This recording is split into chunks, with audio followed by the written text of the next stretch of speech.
자, 오늘은 명절을 앞두고 가정에 대한 얘기를 다루도록 하겠습니다.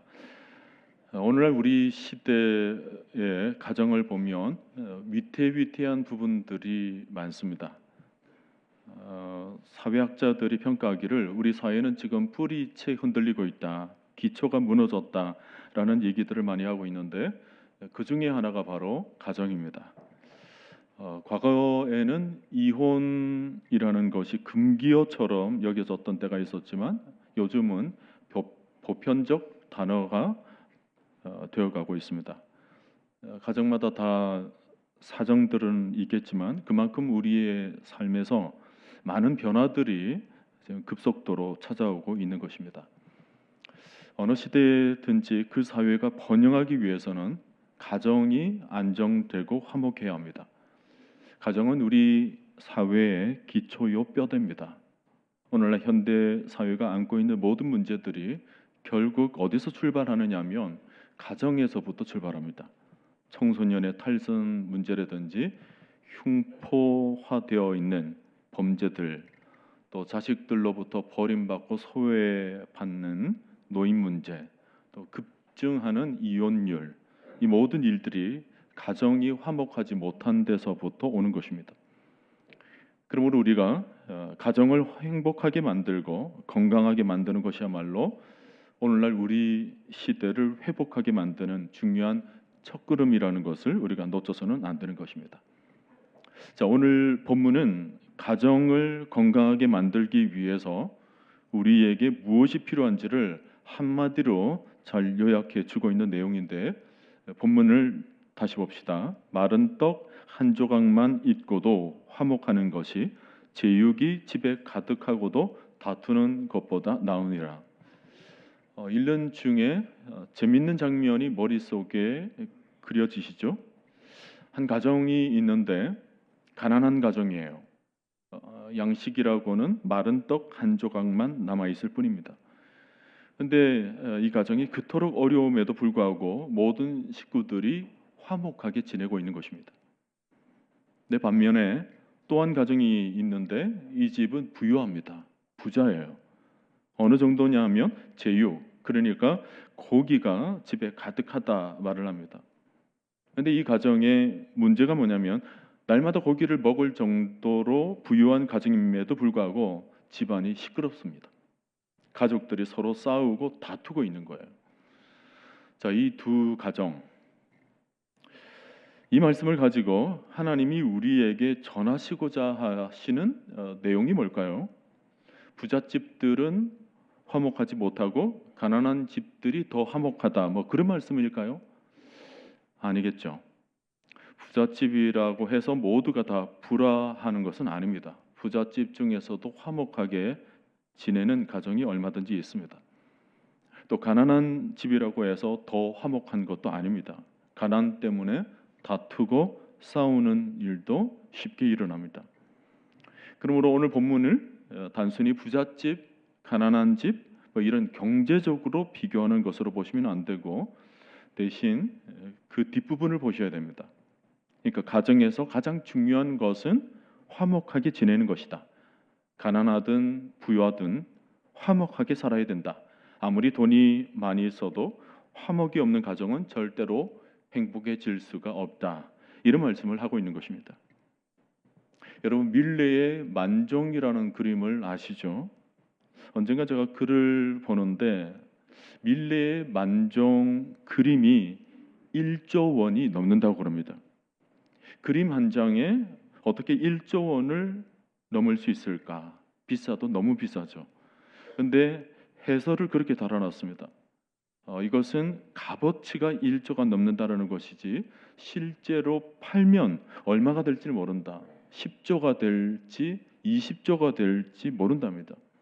경매에 붙이게 되면 어마어마한 사람들이 살려고 돈이 그만큼 올라간다는 거예요. 그 정도로 귀합니다.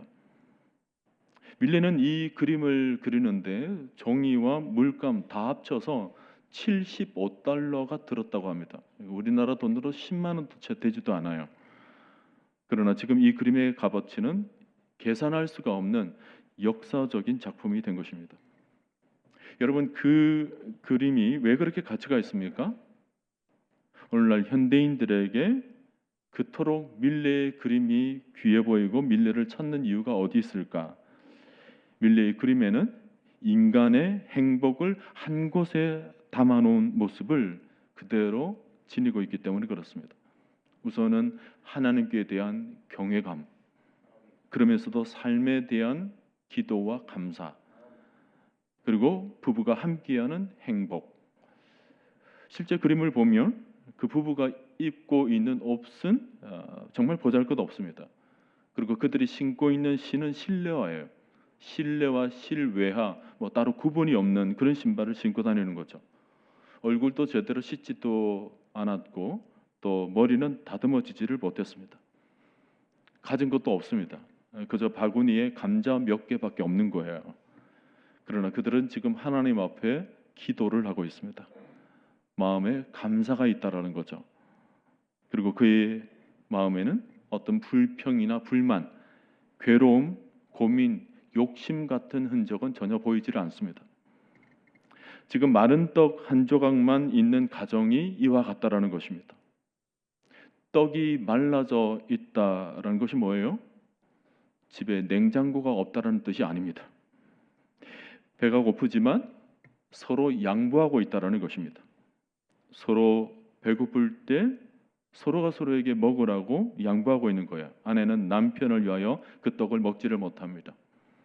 남편은 아내를 위하여, 자식은 부모를 위하여, 부모는 자식을 위하여. 차마 한 덩이 남은 떡이지만 서로가 서로를 위해서 지금 먹지를 못하고 있는 채 말라가고 있는 것입니다. 그러면서도 우리 가족에게 은혜를 주신 하나님, 남편을 주신 하나님, 아내를 주신 하나님, 부모를 주신 하나님, 자식을 주신 하나님, 그 하나님의 은혜를 날마다 묵상하면서 모이면 찬송하고 앉으면 말씀을 보고 누우면 감사하는 것. 이게 지금 얼마나 아름다운 가정의 모습입니까? 그런데 그 옆에 다투는 가정을 한번 보세요. 고기가 가득한데도 그거 놔두고 매일 다투고 있습니다. 이 고기가 누구 때문에 생겨난 것인가? 나 때문에 생겨난 거 아니냐? 당신이 한 게 뭐가 있다고? 다 내가 더 고생해서 된 것 아니냐? 당신이 무슨 권리로 그런 말을 하느냐? 그런 말 하려거든 나가서 나보다 돈 더 벌어보려고. 날마다 서로 다투는 것입니다. 남편은 아내를 탓하고 아내는 남편에게 불평을 하고 계속 싸우는 것입니다. 이 다투는 가정이 집에 고기가 가득하다라는 점을 주목하세요. 여러분, 인간의 욕망은 끝이 없습니다. 태초의 에덴 동산을 생각해 보세요. 하나님께서 아담과 하와를 지으시고 정말 먹을 것이 넘쳐나는 동산에서 살도록 해주셨지 않습니까? 손만 뻗으면 열매를 따먹을 수 있는 꿈의 동산이에요. 얼마나 은혜가 큽니까? 근데 아이러니하게도 이 풍성한 동산에서 그만 범죄가 만들어졌습니다. 뱀이 이 공동체에 찾아와서 선악과를 따먹으라고 유혹한 거죠. 그리고 그 유혹에 그만 아담과 하와가 넘어가 버립니다. 지금 주변에 그렇게 먹을 것이 넘쳐나고 있는데 또 다른 열매, 그거 하나 더 얻으려고 마음을 빼앗겨 버린 것입니다. 하나 더 가지려고, 좀 더 얻으려고. 여러분, 오늘날 가정의 문제들을 가만히 보세요. 대부분 어디서부터 문제가 출발하느냐면 하나 더 얻으려고 하는 마음에서부터 출발합니다. 지금의 삶에 만족하지 않고 조금 더 얻자, 조금 더 가지자, 조금 더 넓은 평수로 가자. 다 하나 더 얻으려는 데서부터 마음이 조급해지고 지금의 삶에 불만이 생겨나게 되고 그러다 보니 서로 다투고 싸우는 것입니다. 여러분, 오늘날 우리 가정도 우리 마음의 중심이 어디에 가 있는지를 잘 살펴보시기를 바랍니다. 우리 가정이 왜 존재하는가? 그저 돈을 벌고 고기를 쌓아가는 것이 우리 가정의 목적인가? 여러분, 가정은 하나님이 만드신 영적인 공동체입니다.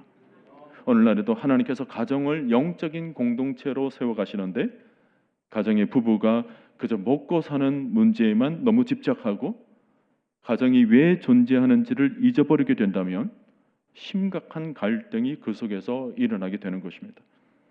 가정을 단순히 제육, 고기만 얻는 공동체, 생존을 위한 공동체 수준에서 만족하는 사람은 절대로 그 이상의 수준 높은 가정의 모습을 만들어낼 수가 없습니다. 모두가 고기를 얻고 제육을 얻기 위해서만 달려가고 있다. 아버지도 먹고 살기 위해서만 달려가고 아들도 먹고 살기 위해서만 달려가고 자자손손 그냥 먹고 사는 것이 제일인 가정. 그 속에서는 하나님께서 부어주시는 하늘의 평안, 샬롬의 은혜가 임할 수가 없는 것입니다. 물론 물질도 필요하고 고기도 필요하고 능력도 필요합니다. 오늘 본문은 영적인 공동체가 되기 위해서는 고기를 던져야 된다라는 얘기가 아닙니다. 사실 이왕이면 가난한 것보다는 부유한 편이 낫습니다. 가난에 쪼들리고 삶이 팍팍하면 마음에 여유가 없어요. 그런 가정에서는 가난이 가장 큰 무거운 십자가입니다. 오늘 본문에서 마른 떡 한 조각이라는 것을 한번 생각해 보세요. 먹을 거라고는 떡 한 조각밖에 남지 않았는데 이런 어려운 삶 속에서 화목을 유지해 내기가 쉽지가 않습니다. 그러니 할 수만 있으면 집에 고기가 많은 것이 낫습니다. 그런데 오늘 본문이 그런 차원을 얘기하고 있는 것이 아니고 가난하든 부하든 우리 마음의 중심이 어디에 가 있는가? 우리 믿음이 지금 어디로 흘러가고 있는가? 우리 가정이 가난할 때 과연 누구에게 모든 삶을 부탁할 것인가?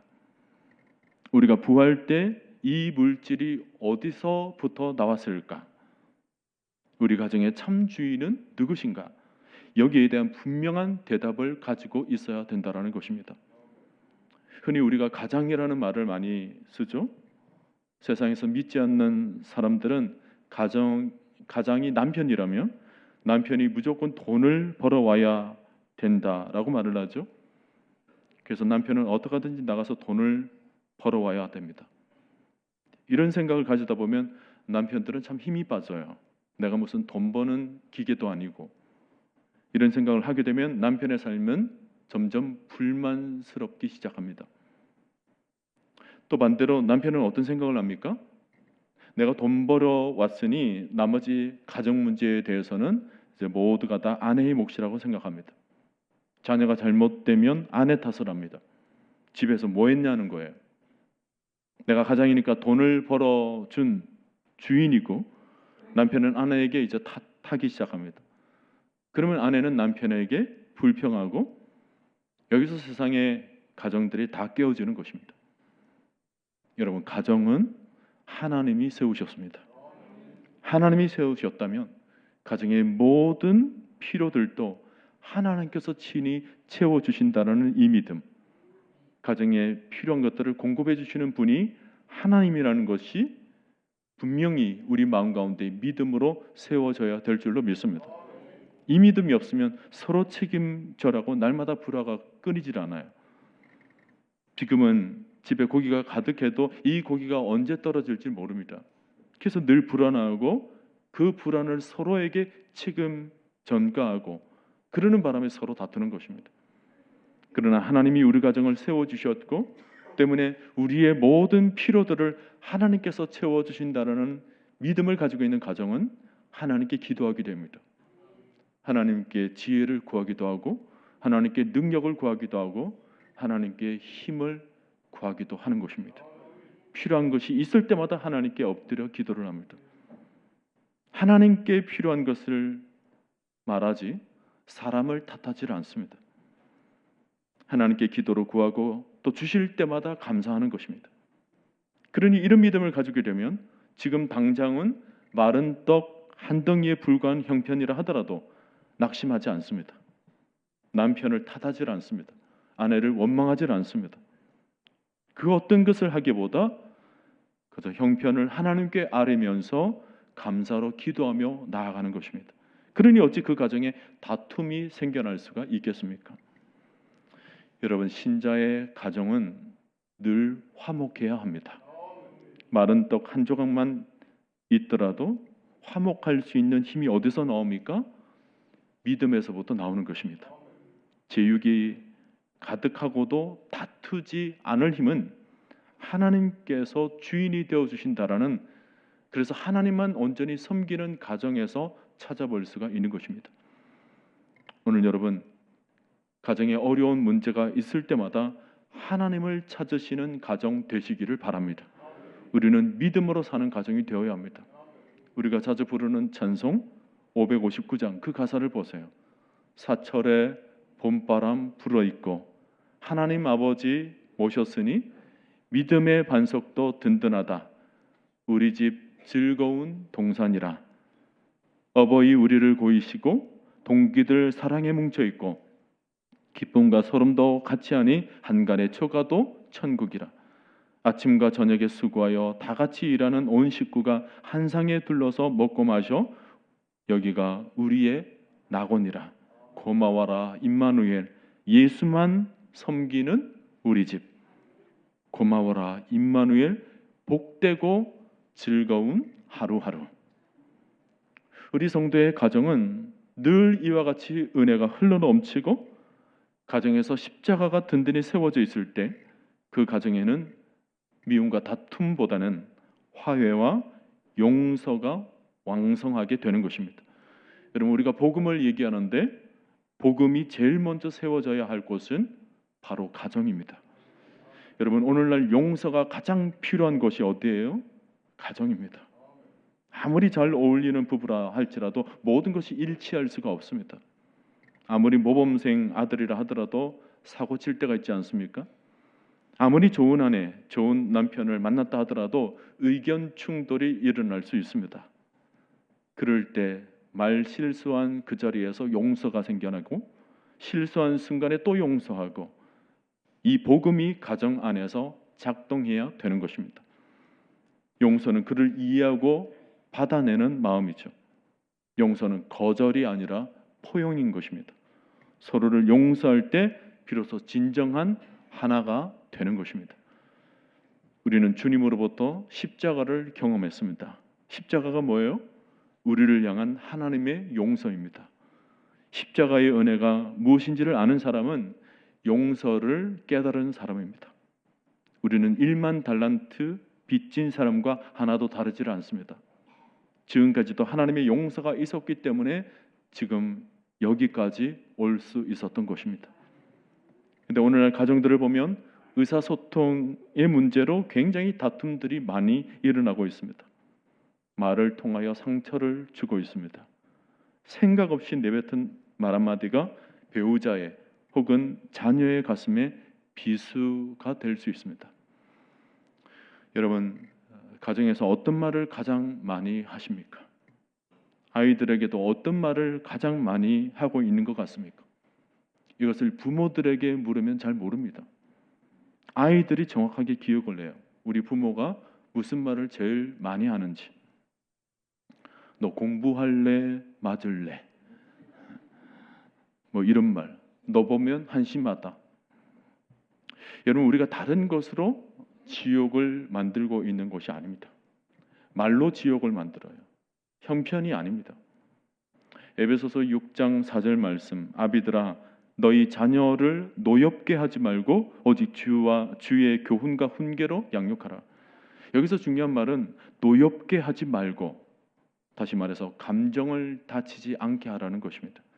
아이들에게 인격에 상처를 입히는 말을 하지 말라는 것입니다. 오늘날 가정이 왜 화목하지 못할까요? 그것은 우리 안에 있는 이기심 때문입니다. 가정 안에는 끊임없이 자기 이기심이 나타날 수 있습니다. 어느 조사에서 우리 남성들이 가장 좋아하는 성경 구절이 에베소서 5장 22절이라고 그럽니다. 아내들이여 자기 남편에게 복종하기를 주께 하듯 하라.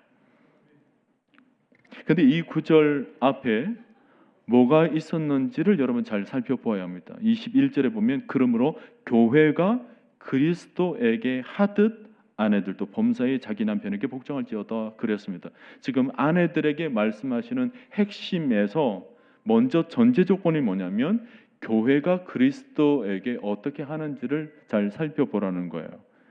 그리스도의 사랑을 모른 채, 그 깊이 있는 사랑을 제대로 알지 못한 채 가정에서 군림하는 가정은 행복해질 수 없다라는 것입니다.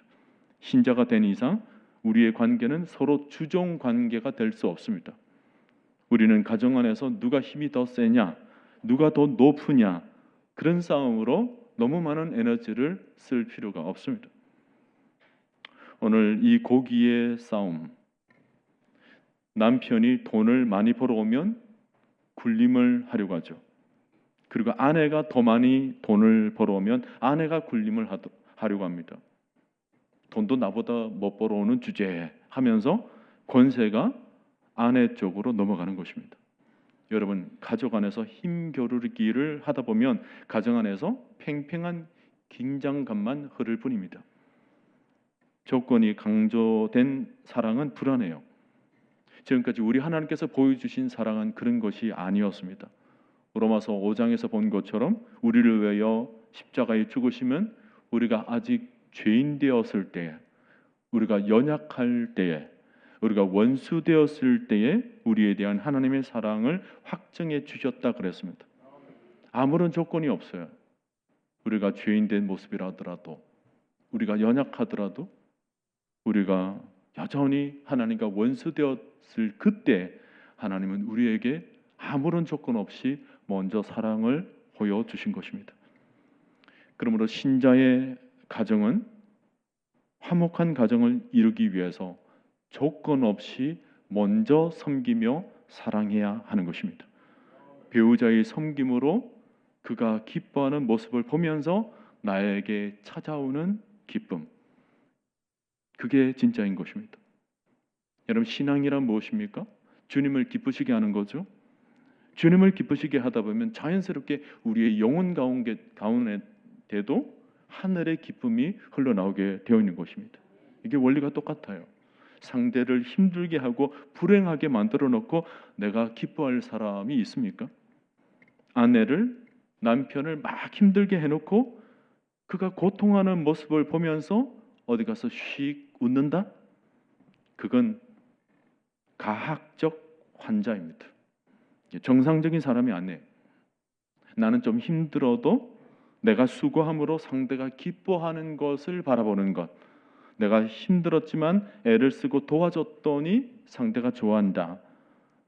그러고 나면 내 몸은 좀 힘들었지만 맞추고 나면 내가 참 잘했구나.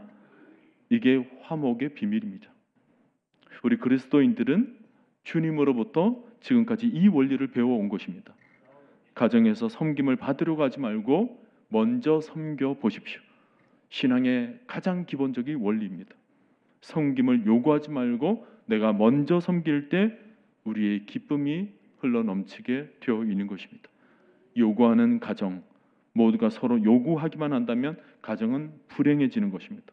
그 요구를 완전히 채워줄 사람은 아무도 없는 것입니다.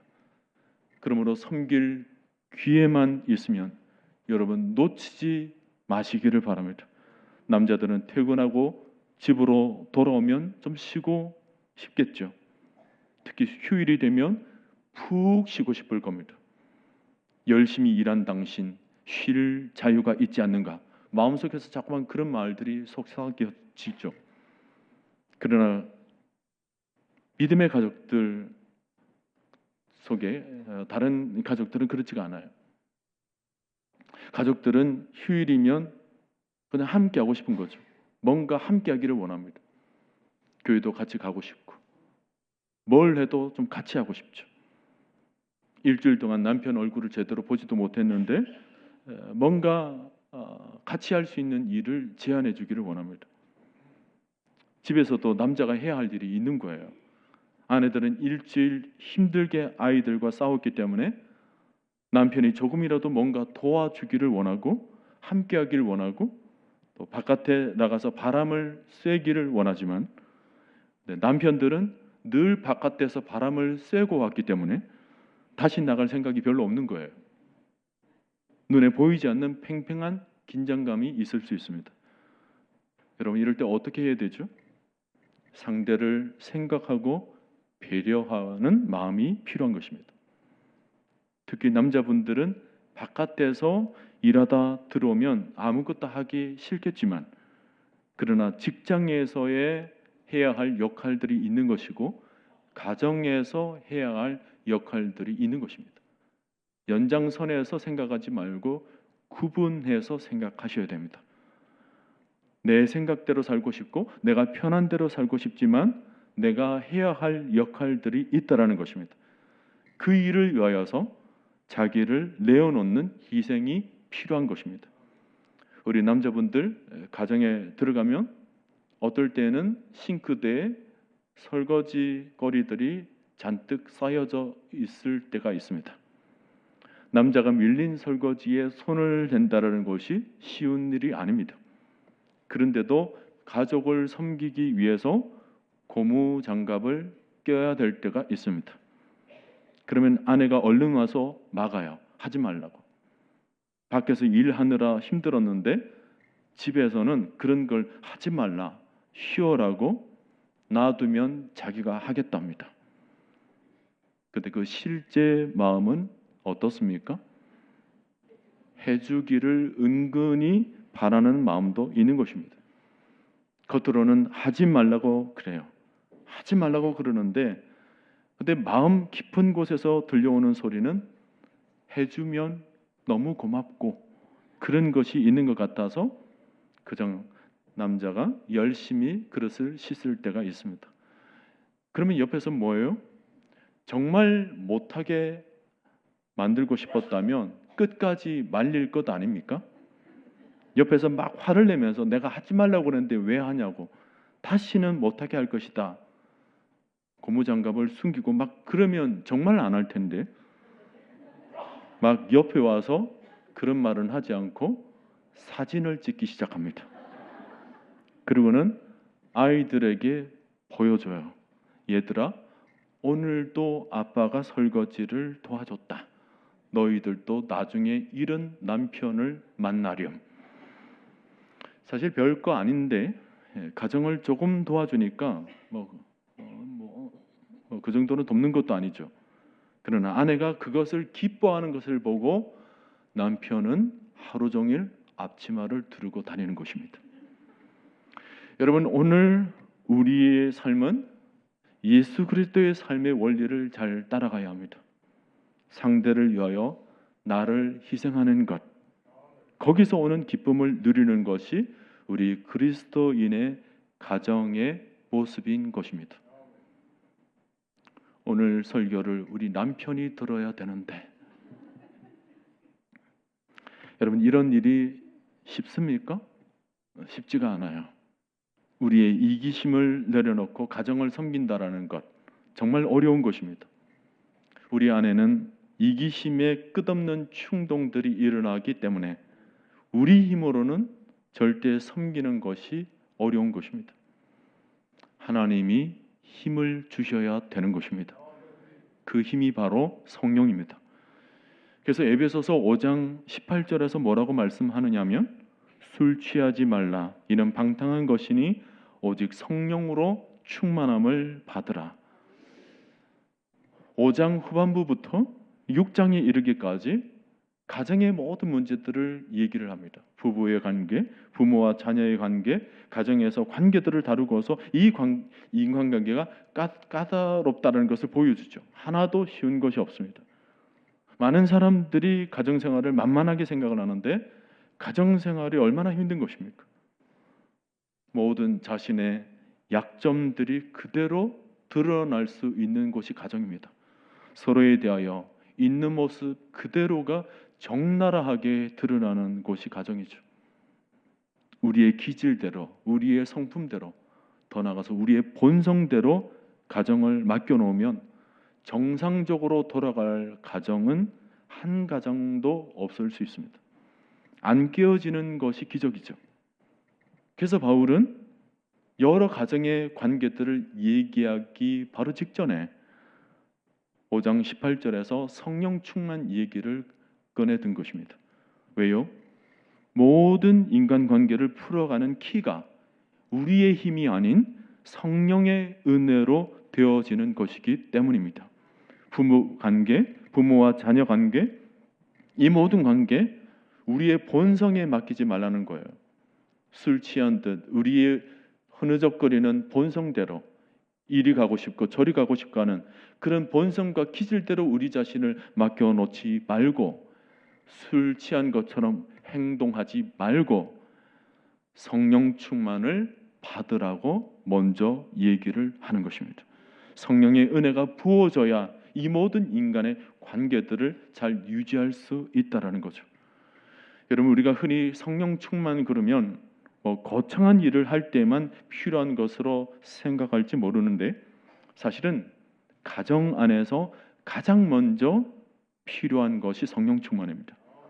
가정 안에서 가장 기본적인 인간관계 안에서 이 성령의 도우심이 절대적으로 필요하다는 것입니다.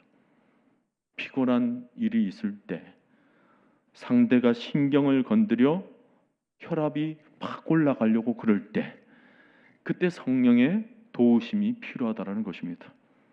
도무지 내가 받아들일 수 없는, 이해할 수 없는 그런 일들로 내 마음의 억장이 무너질 때, 내 안에서 입에 담아서는 안 될 저주가 막 터져 나오려고 그럴 때, 그래서 모든 것을 끝내고 싶은 충동마저 내 입 밖에서 내뱉어지려고 할 때, 그때 성령의 도우심이 절대적으로 필요하다는 것입니다.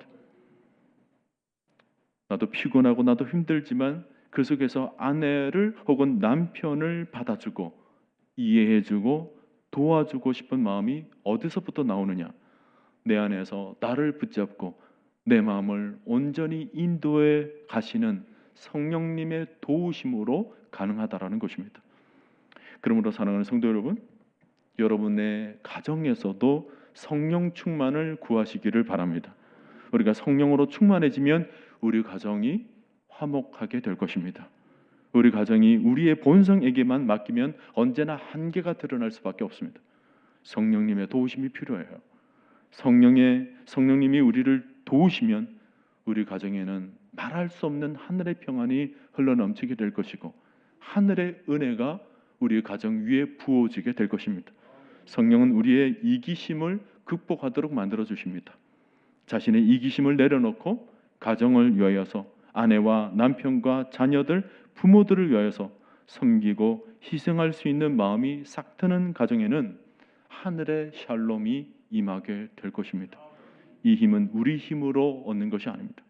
하나님을 바라보게 하는 힘, 십자가를 이해하는 힘, 그리스도를 따르고 닮아가도록 하는 힘, 바로 성령님의 힘이 우리에게 필요한 것입니다.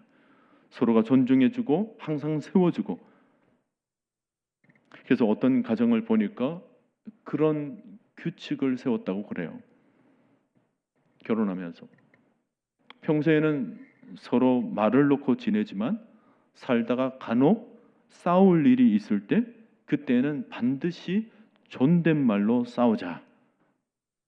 여러분도 한번 해보시기를 바랍니다. 존댓말을 하면서 싸운다? 이거 쉽지 않습니다. 잘 안 돼요. 그렇게 말씀하시면 아니 되옵니다. 그러면서 싸워보세요.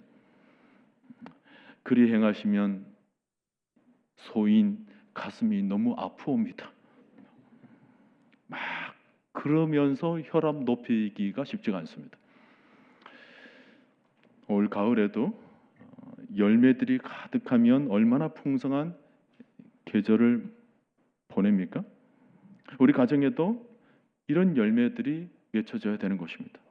여러분, 성령의 9가지 열매가 뭐죠? 오직 성령의 열매는 사랑과 희락과 화평과 오래 참음과 자비와 양성과 충성과 온유와 절제니 그랬죠. 오늘부터 여러분 가정에 성령의 나무 한 그루를 심으시기를 바랍니다. 시편 1편에 보면 복 있는 사람은 시냇가에 심겨진 나무와 같다고 그랬습니다. 나무 한 그루를 여러분 가정에 영적으로 나무 한 그루를 오늘 심으십시오. 그리고 그 나무가 성령의 9가지 열매들을 맺어갈 수 있도록 부지런히 성령 충만으로 심령에 물을 주시기를 바랍니다. 오늘날 우리 시대는 너무나도 오염된 문화 속에 살고 있기 때문에 가정 안에서 서먹한 것이, 가정 안에서 불화한 것이, 가정 안에서 서로가 대화가 없는 것이 너무 당연시 되어가고 있지만 우리 믿음의 가정에서는 이 모든 것이 성령의 은혜로 모조리 바뀌어지게 되기를 바랍니다. 하나님께서 온전히 은혜 베풀어 주심으로 가정 안에서 대화가 삭트고 가정 안에서 말할 수 없는 하나님의 은혜와 사랑으로 우리 가정에 정말 하늘의 샬롬이 임하는 것입니다.